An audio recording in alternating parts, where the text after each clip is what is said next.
I went back to my room after that. Several hours later, my dad came up to my room with several pieces of wood and boarded up my windows. "What are you doing that for, Dad?" I asked him. "Oh, it's nothing. Just safety reasons," he replied. I learned at school the next day that a little girl was found dead the previous morning, the window broken and curtains torn. I snapped back to the present. My hand drew back from the curtain. I shook my head, cursing myself for being so weird. What was the worst that could happen? It was just a window, it couldn't hurt me, right? As I reached my hand out again, my instinct was telling me to stop. My gut twisted as I reached nearer and nearer.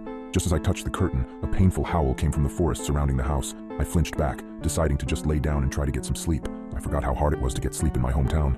Every night, coyotes howled for hours everywhere in town, or at least I thought they were just coyotes. The next night, I woke up in a cold sweat. I glanced over at the alarm clock next to my bed. It was midnight. I groaned and sat up in bed. A low growling sound from outside of my bedroom window. I thought back to last night and decided that I had made up my mind about looking out. I thrusted my arm towards the curtain and pulled back hard, almost ripping it away from the rod. I flattened myself against the wall next to the bed for a moment before I put one eye in front of the window. I immediately regretted my decision as I heard claws clacking up the house. I flung myself out of bed, tumbling on the floor. I stood up and got back up on the bed. I stuck my face closer to the window as the clacking got closer and closer. It suddenly stopped for a second before the most terrifying creature popped up from outside, emitting a horrible shriek as it did so. I can never forget its face, the way the hollow eyes oozed some kind of black substance, like tar, and the way its lips were pulled back into a gruesome grin, the teeth blood-stained and razor-sharp. It looked like it had 4 limbs, its front 2 slamming on the glass and pounding.